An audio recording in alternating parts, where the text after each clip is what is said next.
말하자면 이런 거예요. 우리의 믿음이 있어야 구원받는 건 맞아요. 근데 우리의 믿음이요 0.0000001%라는 거예요. 하나님의 주권은 얼만큼이냐? 99.99999%라는 거예요.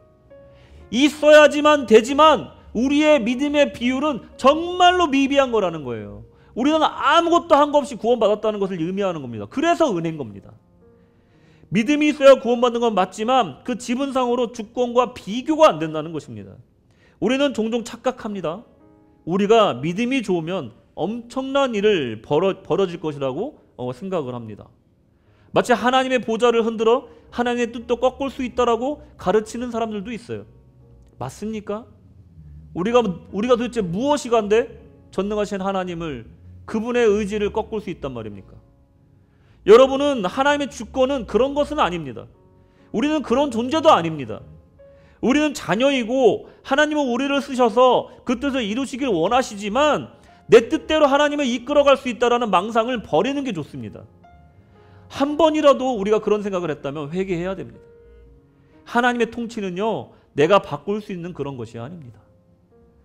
이미 구원의 조건들을 다 마련해 놓으시고 나를 찾아 불러주시고 나는 자격이 없지만 믿겠노라 라고 고백하는 순간 그냥 그것만으로도 우리를 구원해 주신 하나님의 구원의 프로세션에 대해서 우리가 이해를 해야 되는 거예요. 우리는요 그냥 0.00001%로 한 겁니다.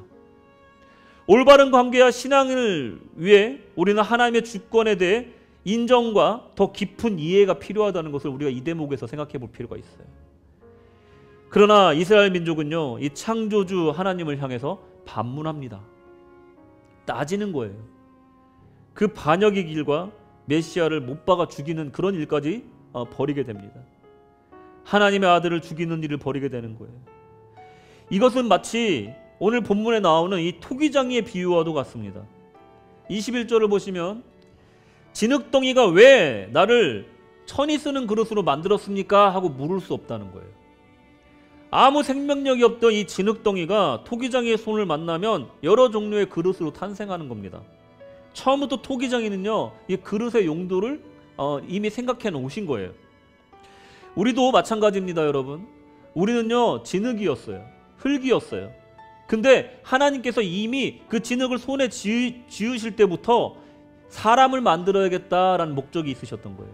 빚으시고 그 코에 생기를 후 불어넣으시고 우리가 생명이 된 겁니다.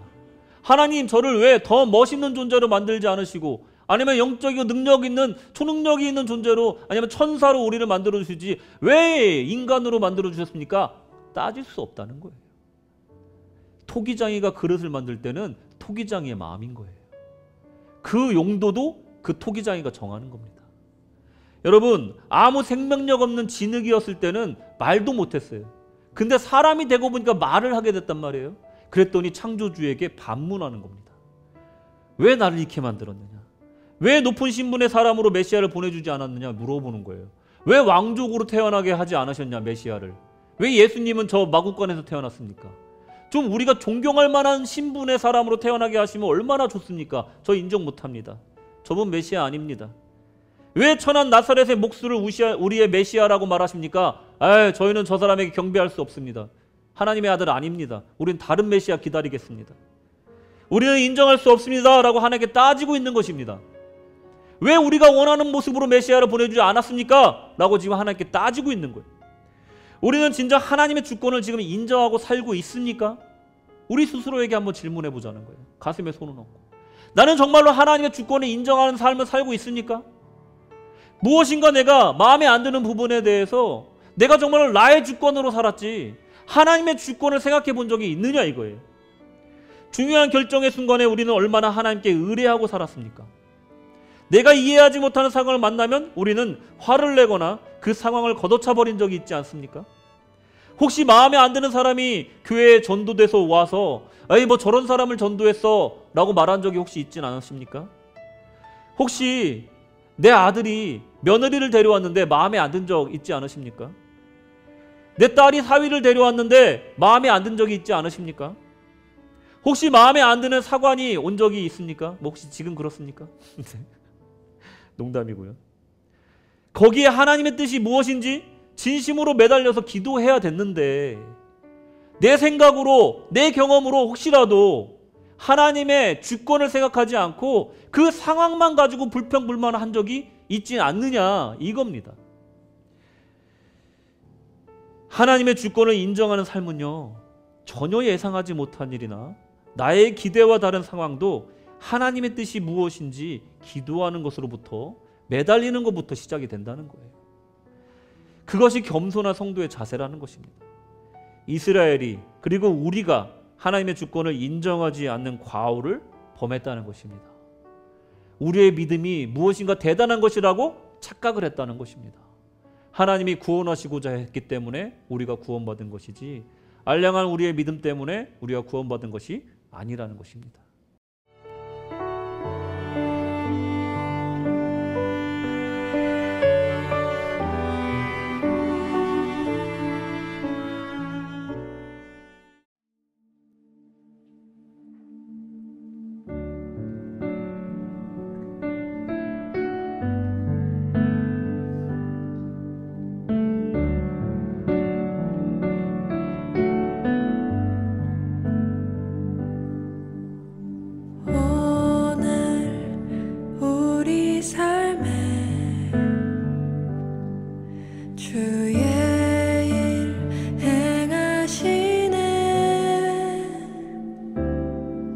실수가 없으신 완벽한 일하심으로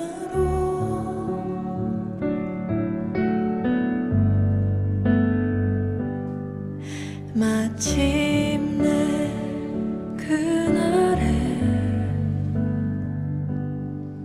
주 약속 이루시네. 천지를 지으신 온전한 그 말씀으로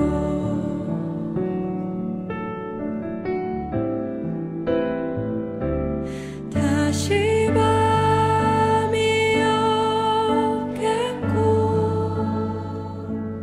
햇빛도 쓸데없으리.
마침내 그날에 마치